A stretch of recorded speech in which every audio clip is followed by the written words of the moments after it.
Hello guys, welcome to Tutorly. So, in today's video, I'm going to help you out how to choose between Robinhood or Stash. And before starting this comparison video, I want to tell you one thing, and that is, I won't tell you which platform is better than the other, because both platforms are great. I will tell you which platform you can better use with the goals that you are searching for. Because at the end of the day, the best platform is simply the one that matches where you are in your investing journey. So, I wrote down 5 topics, and I will tell you the differences between those 5 topics. So let's start right here with the main focus on Robinhood. The main focus on Robinhood is simple investing and trading. It's a straightforward brokerage app that lets you buy and sell stocks, ETFs, and options quickly and without any complications. The main focus on Stash, on the other hand, is beginner-focused investing and financial education, meaning Stash doesn't just want you to invest, it wants to teach you how to think about money, build smart habits, and understand what you're investing in along the way. If you go to the best for, and with that, I mean best for, Robinhood is the best for beginner investors and traders who want to jump straight into the market and start buying assets right away. And Stash is the best for new investors building long-term habits, people who want a more guided, structured approach to growing their wealth slowly and consistently over time.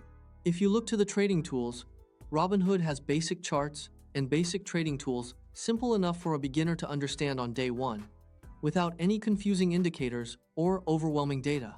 And Stash has automated investing, fractional shares, and educational tools. The fractional shares feature is especially great because it means you can invest in expensive stocks like Amazon or Apple with just a few dollars, making it accessible no matter how small your starting budget is.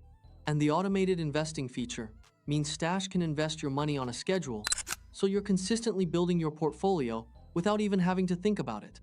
If you go to the interface, Robinhood has an extremely simple and beginner-friendly interface, clean design, easy navigation, and everything laid out so you can find what you need in seconds. And Stash has a clean interface designed for beginner investors as well, but with a slightly more guided feel. It walks you through your financial goals and helps you make decisions rather than just leaving you to figure it out on your own. Then if you look right here to the fees and trading costs, Robinhood has commission-free trading, meaning you pay 0 fees every time you buy or sell, which is a big deal, especially when you're starting out with a smaller amount of money. And Stash has a monthly subscription fee, currently starting at around $3 per month, which gives you access to all of its investing features, educational content, and tools. It's a small cost, but it's worth keeping in mind when comparing the two. So if you ask me, many investors use Robinhood for simple investing, stocks, ETF options trading, and beginner-friendly investing. It's fast, free, and gets out of your way, so you can focus on building your portfolio. And many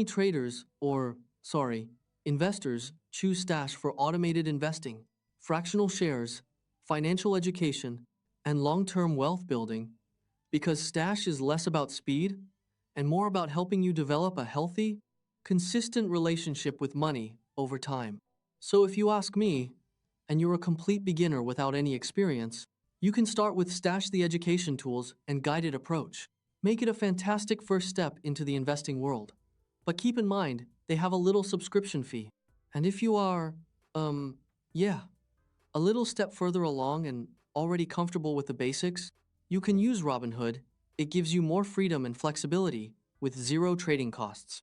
But both are great for beginners, both are great to use, but I told you some differences between those two, and hopefully after one of those differences, you know right now which one you will pick. So, yeah, that's it. If you find this video helpful, just like this video and subscribe to my channel. Thanks for watching.